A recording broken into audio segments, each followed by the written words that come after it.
Hello, നമുക്ക് ബിരിയാണി ഉണ്ടാക്കിയാലോ? ഞാൻ ഇതുവരെ ഉണ്ടാക്കിയിട്ടില്ല. ഞാൻ ഫസ്റ്റ് ടൈമാണ് ബിരിയാണി ഉണ്ടാക്കുന്നത്. അപ്പോൾ അതെങ്ങനെയാണെന്ന് കണ്ടു നോക്കാം. പോകാം വീഡിയോയിലേക്ക്. അതിനായിട്ട് ഞാൻ 1 kg മലബാർ ദം ബിരിയാണി കിറ്റാണ് മേടിച്ചേക്കുന്നത്.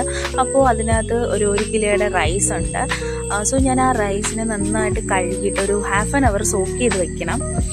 പിന്നെ ഇതിനകത്ത് നമ്മൾ വെള്ളം ആഡ് ചെയ്യുന്നത് എങ്ങനെയാണെന്ന് വെച്ച് കഴിഞ്ഞാൽ എത്ര കപ്പ് അരിയുണ്ടോ അതിന് ഡബിൾ. ഇപ്പോൾ 1 കപ്പ് അരിയാണെന്നുണ്ടെങ്കിൽ 2 ഗ്ലാസ് വെള്ളം ഒഴിക്കണം, അങ്ങനെയാണ്. അപ്പോൾ അത് ഞാൻ ഒരു കലത്തിനകത്ത് ഇങ്ങനെ വച്ചിട്ടുണ്ട്. അപ്പോൾ അത് അവിടെ ഇരുന്ന് തിളയ്ക്കുന്ന സമയത്ത് നമ്മളൊരു പാൻ എടുത്തിട്ട് അതിനകത്ത് കുറച്ച് നെയ്യ് ഒഴിച്ചിട്ട് ഈ കിസ്മിസൊക്കെ ഒന്ന് വരട്ടിയെടുക്കാം.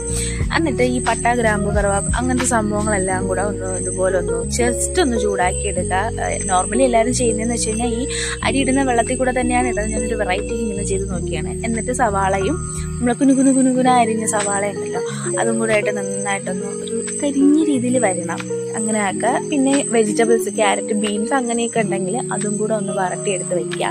അപ്പോൾ എൻ്റെ റൈസ് ഇവിടെ ശരിയായിട്ടുണ്ട്. അപ്പോൾ ഞാൻ ഫില്ല് ചെയ്യുന്നതാണ്. എനിക്ക് ബിരിയാണി പോട്ടൊന്നുമില്ല. സോ ഞാൻ ഈ നെയ്യിൽ ചെയ്ത് വെച്ചേക്കുന്ന സാധനങ്ങളൊക്കെ ഫില്ലിംഗ് ആയിട്ട് ഇങ്ങനെ ഇട്ടിട്ട് അതിൻ്റെ മണ്ടയ്ക്കൂടെ ചിക്കൻ്റെ ഗ്രേവി പിന്നെ പീസൊക്കെ കൂടെ ഇടാണ്. ചിക്കൻ വെച്ച വീഡിയോ ഞാൻ നെക്സ്റ്റ് വീഡിയോ ആയിട്ട് ഇടുന്നുണ്ട്.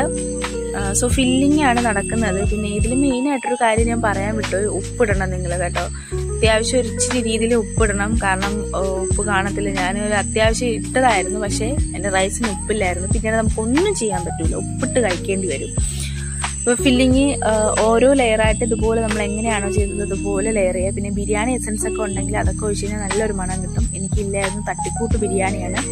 പക്ഷേ ടേസ്റ്റ് ഉണ്ടായിരുന്നു, ഉപ്പില്ല എന്നുള്ള പ്രശ്നം ഉണ്ടായിരുന്നുള്ളൂ. അപ്പോൾ എല്ലാവരും മസ്റ്റ് ട്രൈ ചെയ്യുക.